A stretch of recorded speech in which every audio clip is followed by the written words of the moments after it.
ఒక important point చెప్పడం మర్చిపోయాను. అదేంటంటే పవన్ కళ్యాణ్ గారు 2014లో ఏమన్నారు? Hi friends, welcome to opinion.com. ఈరోజు టాపిక్ ఏంటంటే పవన్ కళ్యాణ్ గారిని పవన్ కళ్యాణ్ లాగా కాకుండా వాళ్ళతోని ఎందుకు పోలుస్తున్నారు? పవన్ కళ్యాణ్ గారికి ఒక ఐడెంటిటీ అయితే ఉంది కదా, ఆయనకి చాలా పెద్ద క్రేజ్ ఉంది కదా, సినిమా పరంగా కానీ సేవా కార్యక్రమాల పరంగా కానీ ఆయనకు సొంత ఇమేజ్ ఉంది కదా. అది పక్కన పెట్టి ఇప్పుడు జనాలందరూ అనుకుంటున్నారో లేదు తెలియదు కానీ ఇన్ఫ్లుయెన్సర్స్ సోషల్ మీడియాలో మాత్రం పవన్ కళ్యాణ్ గారిని పవన్ కళ్యాణ్ లాగా చూడకుండా వాళ్ళతోని ఎందుకు పోలుస్తున్నారు? అది కడుపు మంట లేదా ఆవేదన? కొందరిది కడుపు మంటే కావచ్చు, ఆవేదన కూడా ఉంది.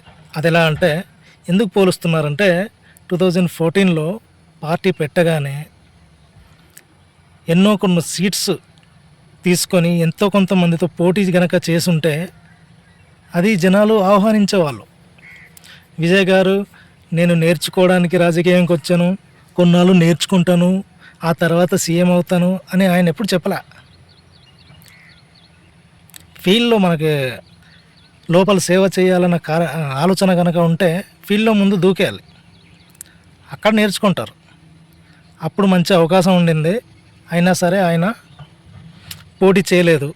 అప్పుడు కనుక పోటీ చేసుంటే ఈ పాటికి 2026లో అంటే 2024లో పవన్ కళ్యాణ్ గారు ఖచ్చితంగా సీఎం అయ్యేవాళ్ళు అని చాలామంది అభిప్రాయపడుతున్నారు.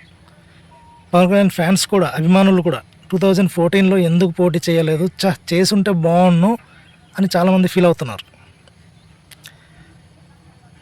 ఇంకా జగన్మోహన్ రెడ్డి గారితో ఎందుకు పోలుస్తున్నారంటే ఆయన వచ్చి భయపడకుండా సింగిల్గా పోటీ చేశారు కదా, నువ్వెందుకు పొత్తుల్లో వెళ్తున్నావు, సింగిల్గా పోటీ చేయవచ్చు కదా, విజయ్ గారు కూడా అలాగే చేశారు కదా, రిజల్ట్స్ వచ్చిన తర్వాత పొత్తు పెట్టుకున్నారు కానీ ముందు పెట్టుకోలేదు కదా, ఇవన్నీ ఎందుకు చేశారు అని చెప్పి ఆవేదన అయితే ఉంది. అందుకే జగన్ గారితో కావచ్చు ఎక్కువగా విజయ్ గారితో కంపేర్ చేయడానికి కారణం ఇదే.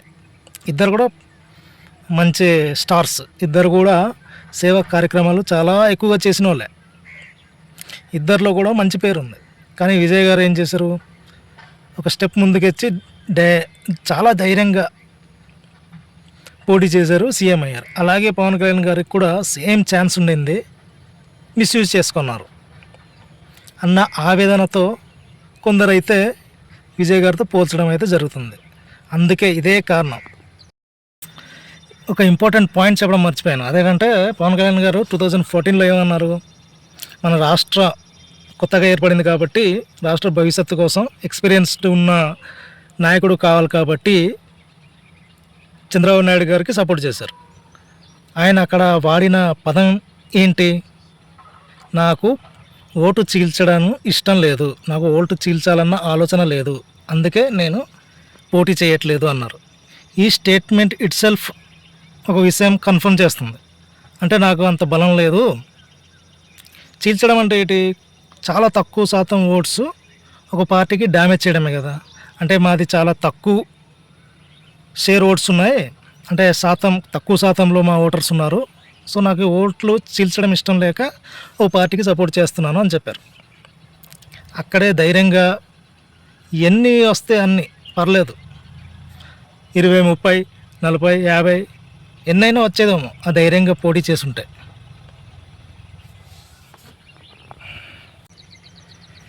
కడుపు మంట కాదండి,